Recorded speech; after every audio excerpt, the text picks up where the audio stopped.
The cold isn't just in the air, it's in the silence. It's in the way I stare at these 5 dimes, a nickel, and 3 pennies on the counter and realize I'm 18 cents short. 18 cents. I can feel my face get hot. I don't look up. I can't. Her hand enters my field of vision. A blur of movement, swift and gentle. She sweeps the coins off the formica and into her palm like she's cleaning a spill. "It's covered," she says, her voice low, meant only for me. And then she's gone, back to refilling the sugar jars. No smile, no pitying look, just covered. That was the first crack. A hairline fracture in the glacier I'd become. My name is Alex Monroe. 3 months ago, I had a corner office with a view of the harbor. Now, my view is this cracked vinyl stool at the Galaxy Diner in Boston, and my only meeting is with a cup of black coffee I can't afford. The scandal at the firm wasn't my fault, but my name was on the reports. My reputation dissolved overnight, like sugar in a hot, bitter cup.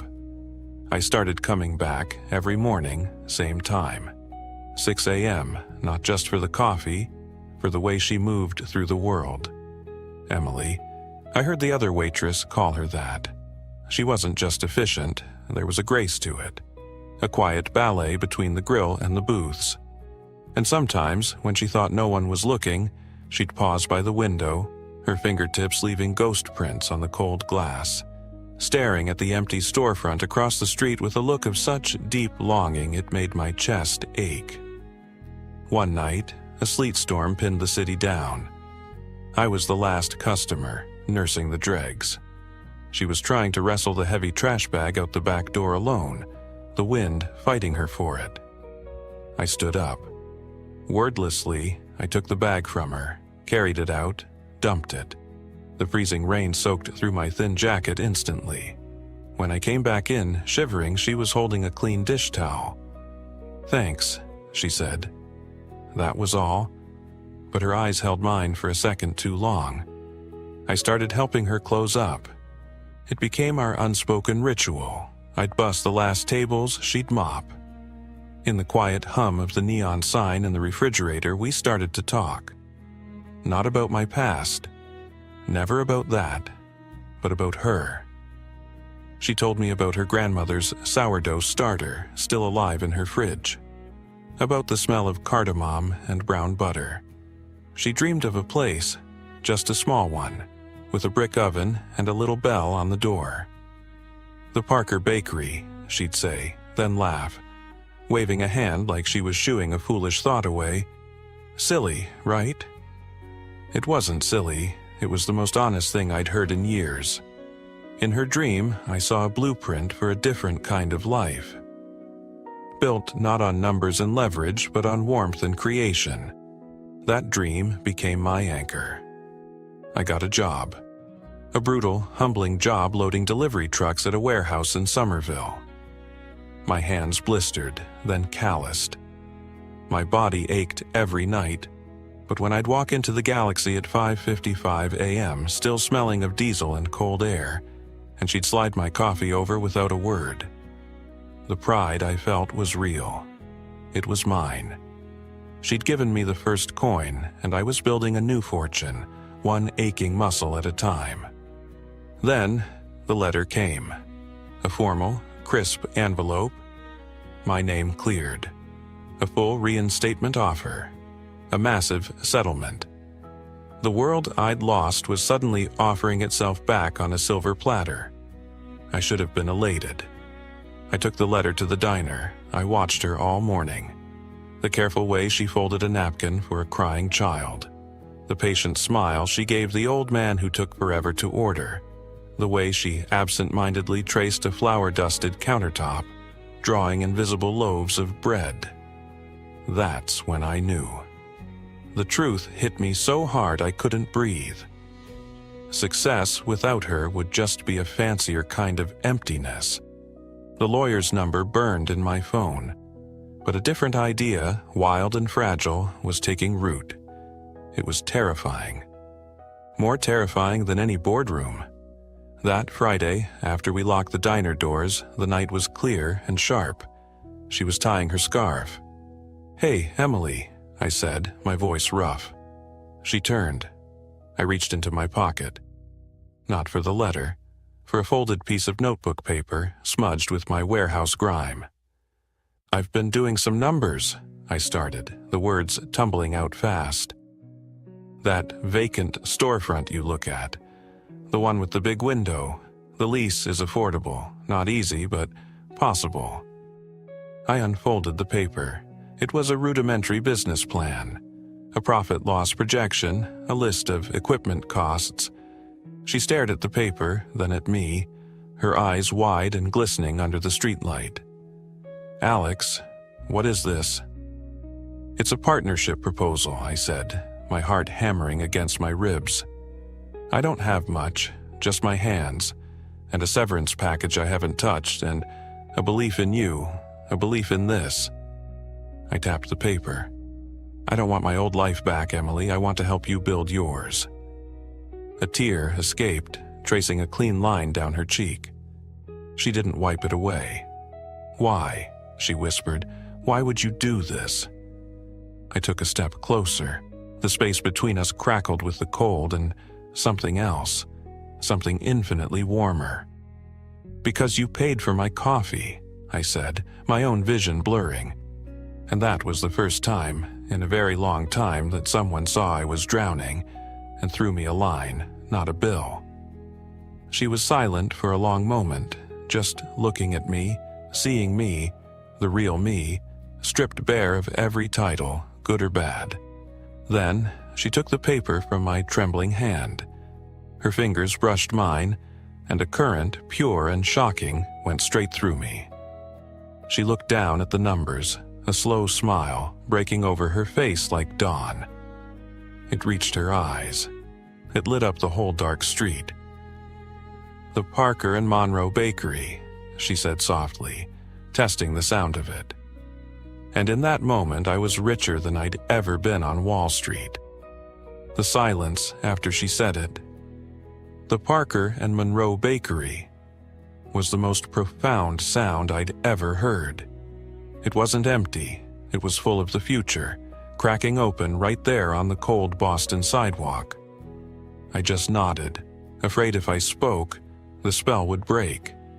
We didn't hug, we didn't celebrate. We just stood there, two people who'd been living in grayscale, suddenly seeing in color. Finally, she laughed, a puff of crystal breath in the air. "We're insane, you know that, right?" "Probably," I said, a real smile stretching my face for what felt like the first time in a century. The next 6 months were a beautiful, brutal blur. We became ghosts haunting that empty storefront, pacing out dimensions with our footsteps. My days were a split shift. The bone-deep exhaustion of the warehouse until 3 p.m., then the electric fatigue of construction until midnight. I learned to drywall. I learned to grout.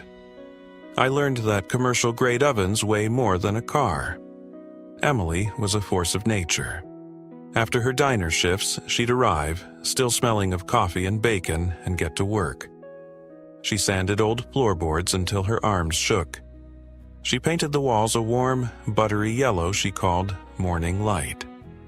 We argued about everything: the placement of the display case, the font for the menu, the type of sink. They weren't real fights, they were eruptions of passion, of ownership. We were building something together, and every decision felt monumental. One late night, we were staining the big oak counter I'd salvaged. The air was thick with the scent of citrus and wood. We were both on our knees, working side by side in quiet concentration. My hand slipped, a long smear of dark stain ruining a perfect section.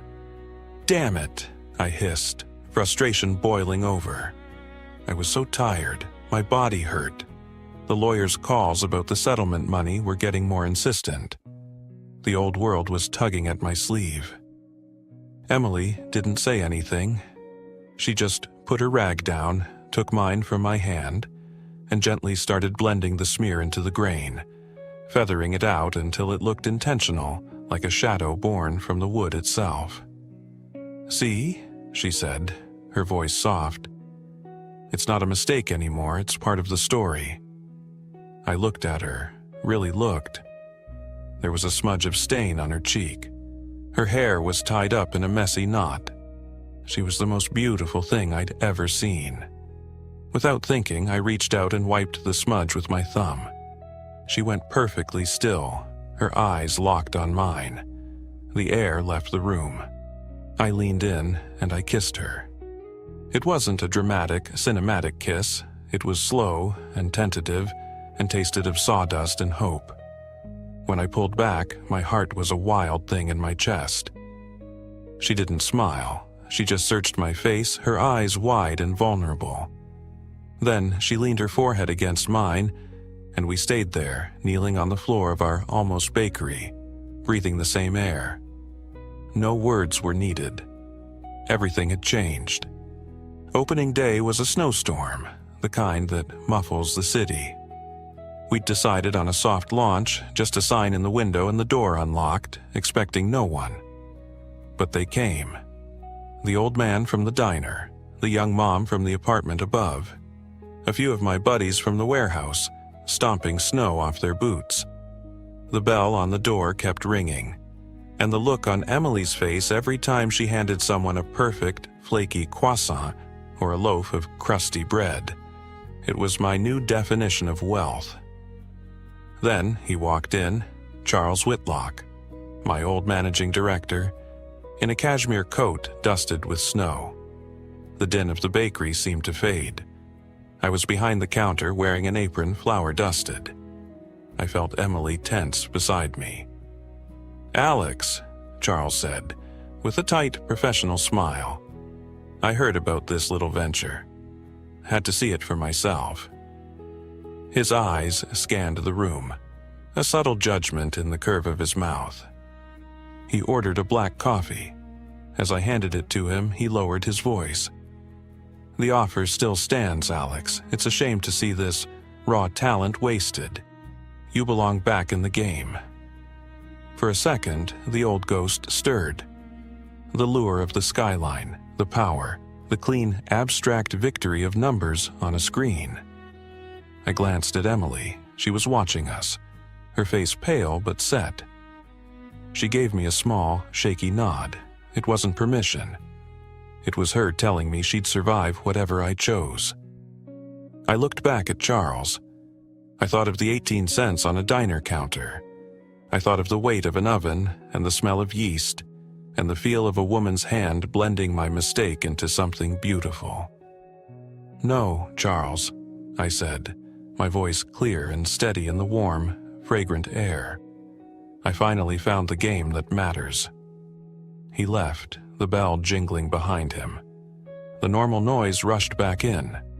Emily came over, her hand finding mine under the counter. She laced her fingers through mine, tight. "You okay?" she whispered. I looked around, hails at the steamy windows, the happy customers, the golden loaves on the shelves, at our joined hands, flour and scars and all. This wasn't a consolation prize. This was the jackpot. "I'm perfect," I said, and for the first time in my life, I absolutely meant it. The waitress who paid for my coffee didn't just save me that day. She taught me how to build a life, piece by humble piece, and that the richest moments aren't measured in portfolios but in the quiet warmth of a shared dream, finally realized on a snowy morning in a little bakery that smelled like home.